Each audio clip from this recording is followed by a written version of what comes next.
puji nama Tuhan. Silakan duduk kembali dan berdoa untuk saudara. Ini saya sebenarnya masih agak baru saudara ya, pakai beginian saudara ya. Ini salah mulu dari tadi di sini saudara ya.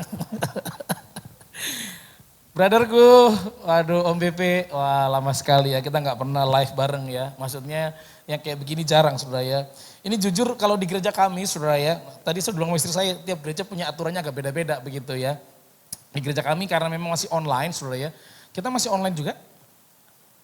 Masih online juga kita ya. Berarti yang ini online gitu ya. Oke. Jadi Bapak Saudara kalau di gereja kami karena masih online gitu, jadi kita nggak pakai face shield gitu ya. Jadi kan nggak ada orang gitu ya. Jadi kita mic-nya enak. Kalau gini mic-nya jadi dari tadi saya kecantol-cantol saudara ya, karena nggak biasa saudara ya. Jadi bagi saudara yang sudah hadir di sini, mari mengucap syukur karena kenapa di tengah pandemi lama nggak bisa ibadah bareng, ini luar biasa gitu ya. Gereja kami mundurkan lagi jadwalnya saudara ya. Saya datang dengan istri saya di sana dan sahabat saya ini sahabat yang luar biasa saudara ya. Badan besar, penuh dengan kuasa Tuhan. Tapi baju hitam hari ini ya. Jadi tapi bukan berarti ini yang jelek saudara ya. Beliau luar biasa. Dan bagi saudara yang join melalui saya tidak tahu pakai Instagram atau Facebook atau YouTube, saudara akan tetap menikmati berkat firman Tuhan. Nah hari ini saudara karena kita ibadah online atau ibadah seperti ini tidak boleh lama 5 jam. Jadi kita harus segera saudara ya. Jadi dalam waktu 5 jam ini saya akan selesaikan supaya kuota orang yang di YouTube habis kemudian ya. Oke mari kita akan belajar firman Tuhan. Beberapa pertanyaan muncul kepada saya, pertanyaan yang sama saudara ya. Baik saya waktu sedang IG live atau Facebook live, atau kemudian seminar gitu ya, atau kemudian lagi khotbah, dan kemudian diskusi di Zoom gitu ya, atau di Teams, atau di semua media yang bisa digunakan, pertanyaannya hampir mirip.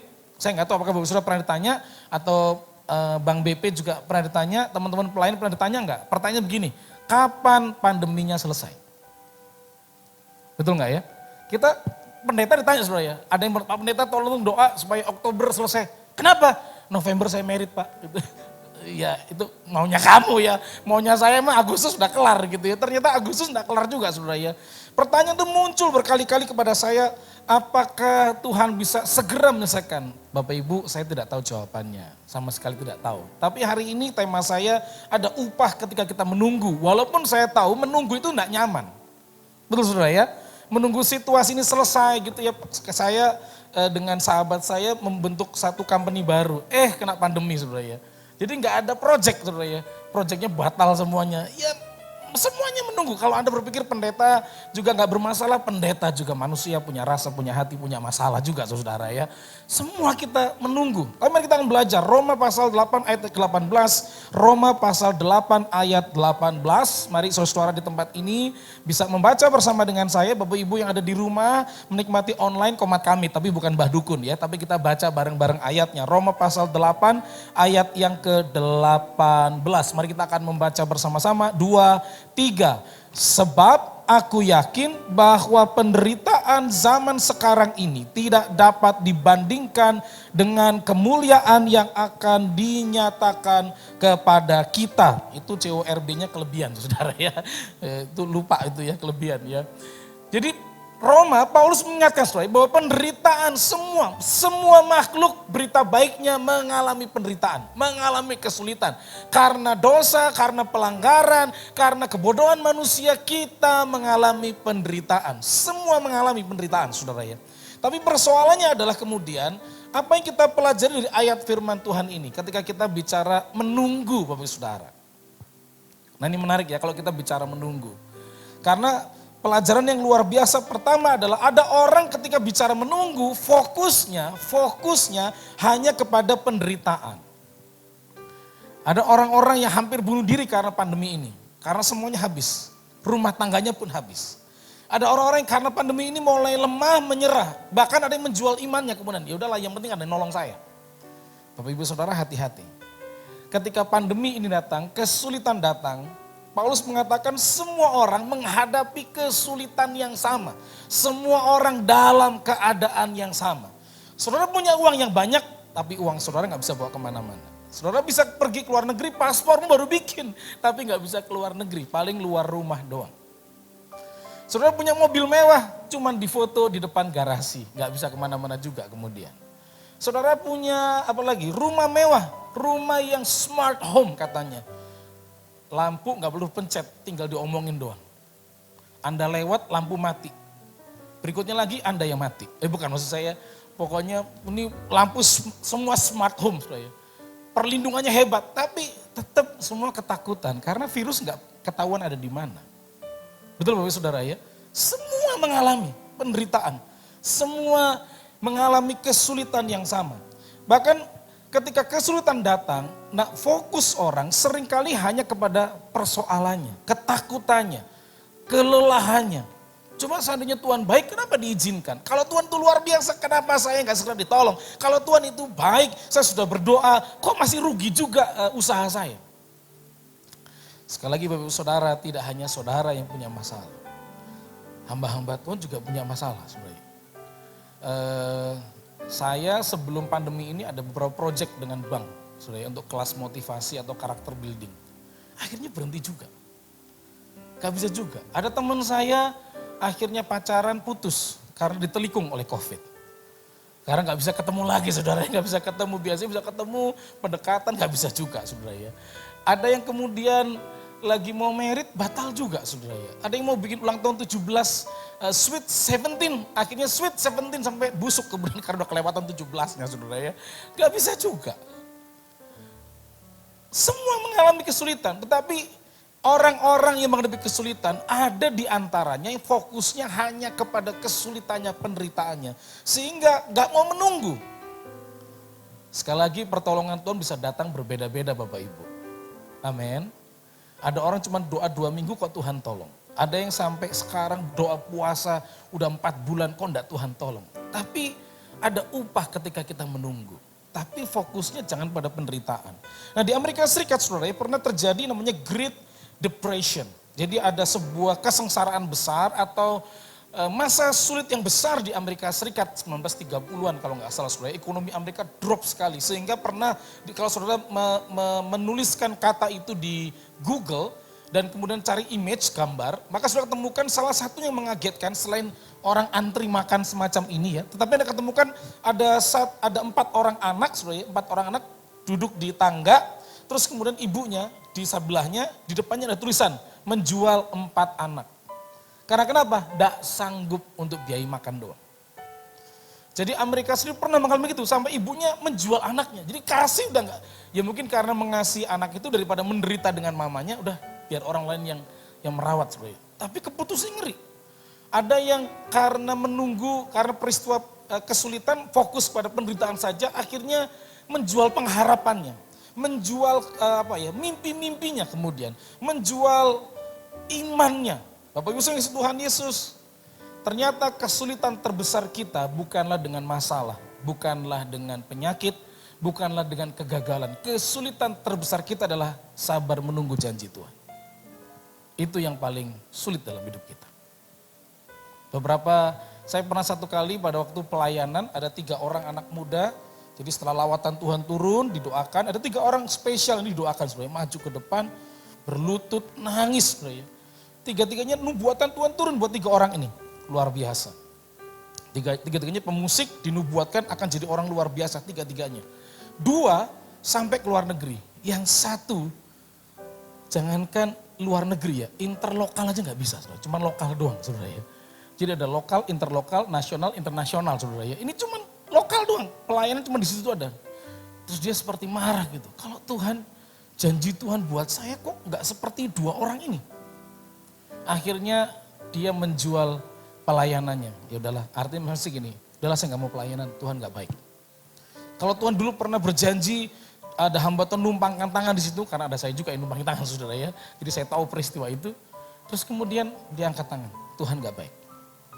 Ada orang-orang yang dalam kesulitan, bukan masalahnya yang berat, penyakitnya, tapi kesabaran menunggu pertolongan itu yang paling sulit. Ada yang 3 tahun bisa tahan. Ada yang 3 hari tetap tidak tahan. Tapi Bapak Saudara, fokusnya harus benar dulu. Jangan kepada penderitaan. Nah kembali ke Great Depression di Amerika ini saudara ya. Nah kemudian pada tahun 1930-an, hari itu film anak-anak yang lagi rame itu yang binatang-binatang. Seperti Mickey Tikus saudara ya, Mickey Mouse. Apalagi ya temannya Mickey Mouse itu ya. Kucing Mouse gitu ya, kuda Mouse. Dan pokoknya yang serba kayak begitu saudara ya. Pokoknya yang lagi tren itu komik-komik binatang lah. Itu yang lagi tren tahun 1930-an untuk menghibur orang. Tapi kira-kira 1932 ada dua orang yang bersepakat mikir Jerry Siegel dan Joe Shuster. Nah dua orang ini kemudian iseng-iseng menggambar tokoh manusia.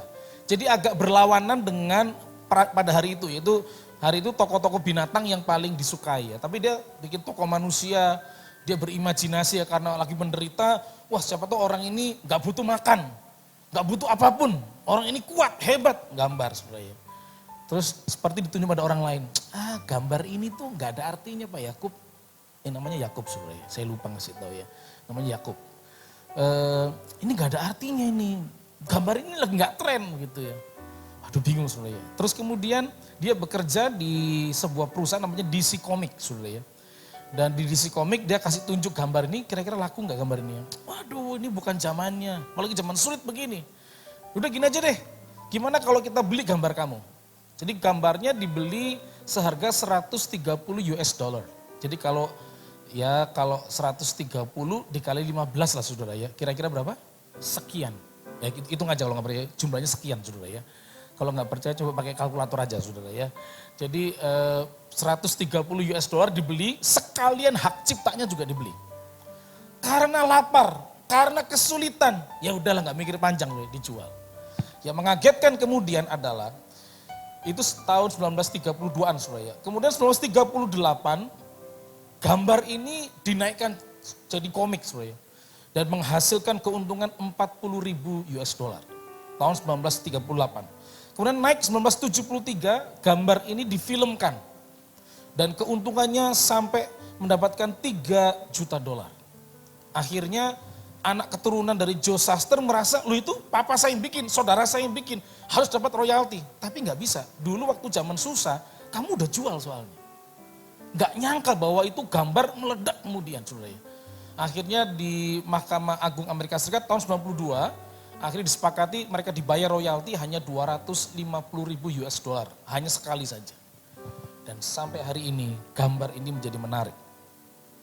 Superman, itu gambarnya saudara. Ini kalau kesenyum nggak kelihatan muka sih saudara, semuanya tertutup semuanya, jadi nggak tahu ini ketawa apa orang nggak ada orang ini saudara. Lihat matanya saudara ya. Superman ini gambar yang kemudian tenar sekali saudara, luar biasa. Tapi karena kesulitan, karena keadaan yang tidak enak, saudara, akhirnya orang tidak mau nunggu, tidak mau sabar. Nah hari ini saya mengajak saudara, apapun keadaanmu, jangan fokus kepada penderitaannya. Karena penderitaan mungkin mengajar kita lebih baik. Bagi para pelayan Tuhan, mungkin hari ini penderitaan mengajar kita motivasi mesti benar. Dulu-dulu jangan-jangan waktu disuruh nyanyi, kami memuji kebesaranmu, ajaib Tuhan. Dulu kita nyanyi lagu gini, ya gitu aja. Tapi sekarang baru sadar, aduh bisa nyanyi bersama-sama. Maaf ya, kalau kita pakai di rumah, beda auranya. Betul gak saudara ya? Kalau saudara gak sungguh-sungguh karena waktu ibadah pakai gadget doang saudara ya. Kadang-kadang kita diganggu sama anak lah, sama saudara lah, diganggu telepon lah. Kadang sambil di tempat tidur, ketiduran tiba-tiba firman Tuhan amin. Loh kok sudah selesai tadi itu udah hitam layarnya saudara ya. Dulu kita pelayan Tuhan juga mungkin jangan motivasi kita gak benar. Tapi karena penderitaan ini memoles kita jadi benar. Jangan-jangan dulu suami-suami atau istri karena pekerjaan, karena situasionalnya sehingga kita jarang ngobrol. Wah tapi Pak sekarang ngobrol jadi susah Pak. Karena dulu ngobrol cuma 4 jam, sore baru ketemu, malam tidur. Tapi sekarang 24 bangun ngomong, makan juga ngomong, siang ngomong, malam ngomong, 2 hari udah habis Pak ceritanya. Tapi mungkin di situ sedang dipoles. Bagaimana hubungan tiap keluarga. Jangan-jangan dulu kita para ayah gak dekat sama anak-anak. Mah, pokoknya mama yang di rumah, papa pakai hak, mama pakai hak di rumah. Mama, papa. Pokoknya urusan luar papa, dalam mama. Sekarang enggak. Anak-anak juga butuh ayah ternyata. Tapi waktu situasi ini ayah susah ngomong sama anak. Tapi memoles hubungan-hubungan kita. Jangan fokus kepada penderitaannya saudara. Karena penderitaan sudah terjadi sepanjang abad bumi ini ada. Semua mengalami. Seluruh makhluk mengalami kesulitan. Tapi yang kedua, apa yang kita pelajari, mari kita fokus kepada kemuliaan yang menanti kita.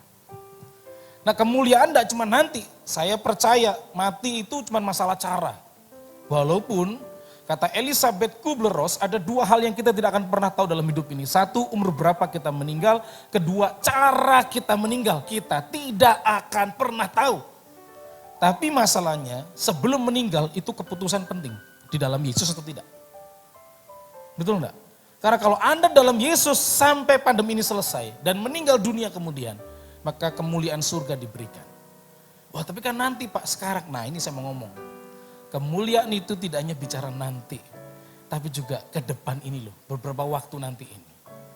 Sadar tidak saudara bahwa hari-hari ini membuat kita semakin mengerti namanya kesehatan.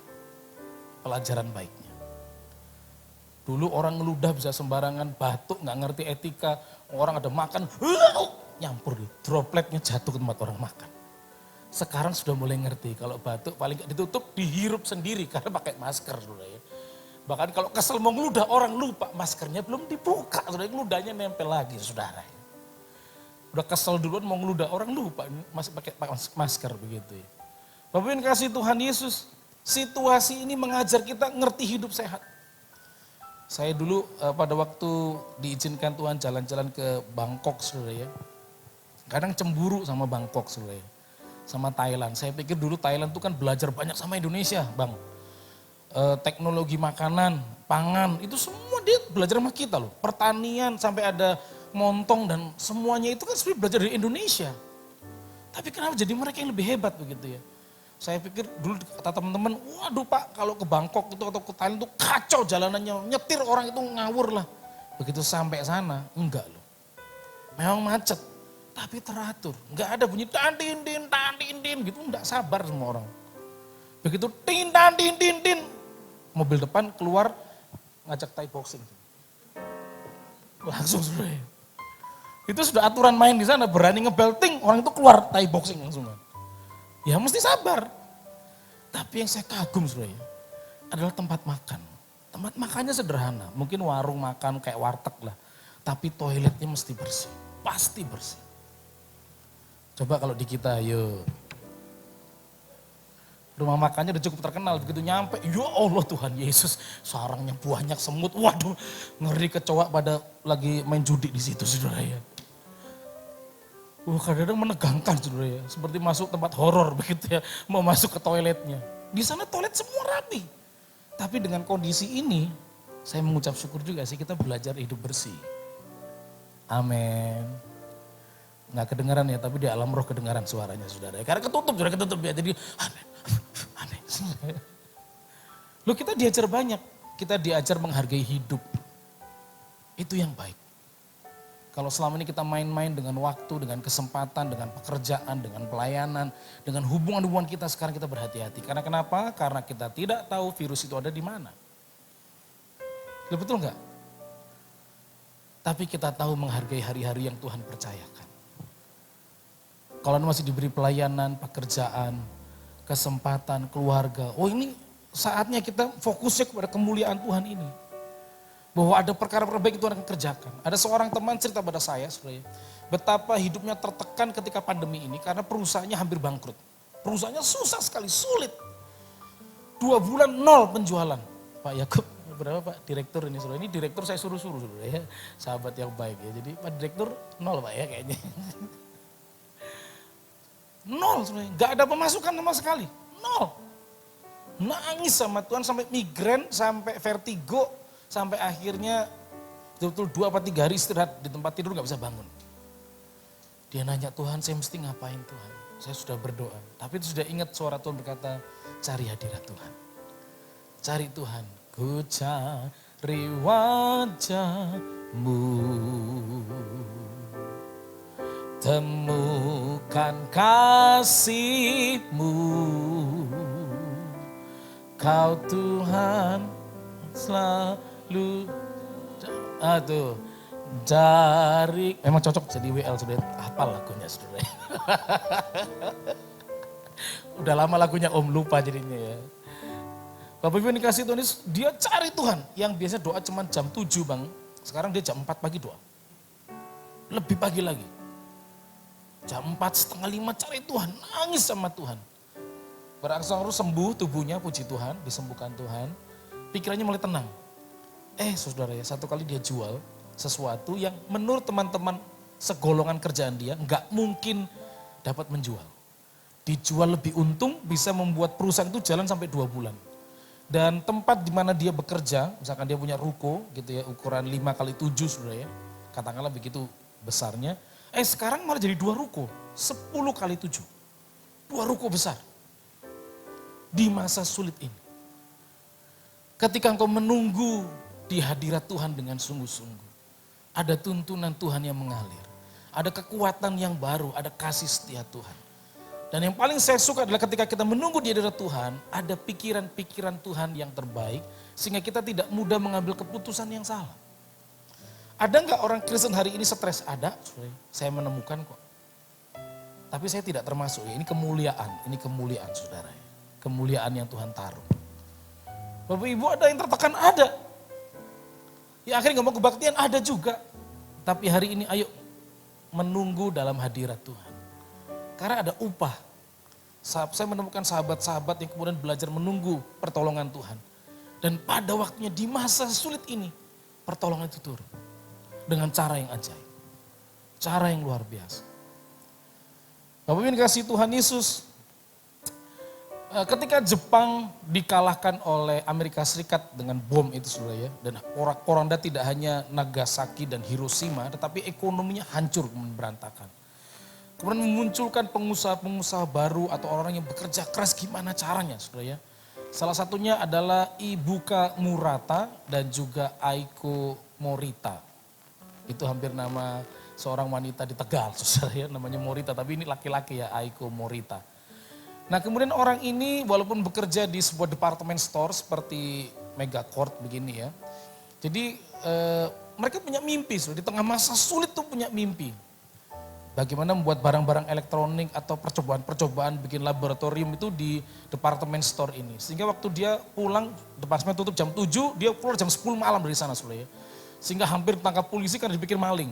Karena departemen tutup jam 7, kenapa dia keluar jam 10? Dipikirnya nyolong saudara ya. Nah terus kemudian orang ini tetap usaha. Sampai satu kali, yang menariknya adalah penemu radio transistor pertama di dunia bukanlah Eropa, tapi Jepang. Penemu radio transistor pertama, itu Jepang, yaitu Morita dan Ibuka Murata. Jadi orang ini menemukan satu Ibuka teknisinya, Morita itu yang pengembangannya atau penjualannya, marketingnya saudara ya. Di masa sulit mereka tetap bekerja keras dan kemudian perusahaannya agak melorot, agak turun, agak hancur, kurang baik begitu ya. Sampai kemudian melihat radio transistor yang ternyata di Amerika belum ditemukan, pengusaha atau perusahaan di Amerika nego saudara, gimana kalau saya beli nih radio kamu? Tapi termasuk hak ciptanya sekalian saya beli. Oh dia mikir saudara, tapi kalau hak ciptanya dibeli, kalau ini meledak gimana? Tapi lagi sulit, ini perusahaannya lagi sangat sulit, hutang semuanya lagi sulit. Ekonomi Jepang juga lagi sulit. Tapi mereka bertahan, enggak deh, sayang biar kami coba aja dulu. Walaupun mungkin marketingnya susah, keadaan Jepang juga susah, ekonomi juga susah, tapi kami akan coba. Gitu ya. Dan karena tadi itu ya, menunggu waktu yang tepat di tengah penderitaan, ada kemuliaan. Sehingga Anda kenal perusahaan hebat namanya Sony. Itu dari orang yang hampir gagal ini. Bapak Ibu, menunggu itu bicara proses. Jangan lihat hari ini, tapi tunggu 2-3 tahun nanti. Tunggu saudara. Saya punya anak rohani di Surabaya mendirikan sebuah company atau perusahaan atau jasa namanya Delivery Food. Sehingga disingkat namanya Delifood. Waktu awal mendirikan ini 2011, wah susah. GoFood belum ada saudara. Dia memulai duluan di Surabaya.